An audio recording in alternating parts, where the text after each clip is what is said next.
সম্মানিত দর্শক, ইনি একজন জনম দুঃখিনী মা, যার পুত্র সন্তান কেউ নাই।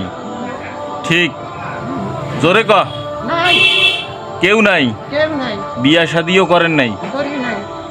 ও, তাহলে এখন আপনাকে রান্না বান্না করি খাওয়ায় কে? ও, ওই টাকা পয়সা তুলেন সারাদিনে কত টাকা?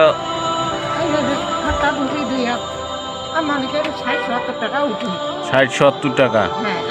আর আপনার চিকিৎসা মানে অসুখ বিসুখ হলে এগুলা অসুখ বিসুখ হয় না? ওই হাতটা ভাঙ্গা হাতটা দেখান। হাতটা তো আমি দেখলাম অনেকদিন ব্যান্ডেজ অবস্থায়, এখন আল্লাহর রহমতে জয়েন লাগছে তো না? যাক, আল্লাহ পাকের রহমত, অশেষ রহমত। দোয়া দেন সুন্দরভাবে বলেন। কোনো ব্যক্তি যদি আমাকে বলেন বলেন বলেন বলেন করবেন সবাই মিলে আল্লাহ সহযোগিতা করেন যাতে করে একটু ভালো জীবনমান উন্নত হয়। এই জন্য সবাই দোয়া করবেন এই মায়ের জন্য। তার সন্তান বাচ্চা কাচ্চা কেউ নেই, এমনকি সে বিয়েও করে নাই।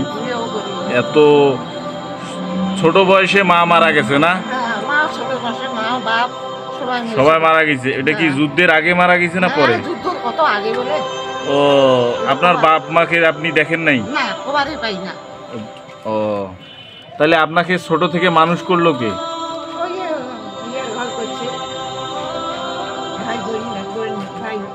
ও, ভাই বোন যেগুলো বড় ভাই বোন, ওরা সবাই মারা গেছে, কেউ দুনিয়াতে নাই। হায় আল্লাহ আল্লাহ আল্লাহ, কেউ নাই এই লোকটার। আপনার জমি জমাও নাই? আল্লাহু আকবার, আল্লাহু আকবার, আল্লাহ আল্লাহ আল্লাহ। সবাই দোয়া করবেন এই মায়ের জন্য। বহুত বয়স, কত বয়স হবে আপনার? 90 90 হবে না? বয়সের কথা খেয়াল নাই। ও, আপনি কি সরকার থেকে কোনো অনুদান পান না? এইদিকে একটু আসেন। ও, আপনি তো কাঁপতেছেন, দেখেছি হাত কাঁপতেছে আপনার, মানে অনেক দুর্বল। ডিমলা যাবেন, ডিমলা যায় ডাক্তারক দেখাবেন, সরকারি ডাক্তারক। 5 টাকা লাগবে, বুঝছেন? ওষুধ লিখে দিবে, ভালো ভালো ওষুধ। এই ওষুধটা খাইলে আপনার শরীরটা ভালো থাকবে। দোয়া করেন। আল্লাহ আল্লাহ আল্লাহ আল্লাহু আকবার, আল্লাহুম্মা আমিন।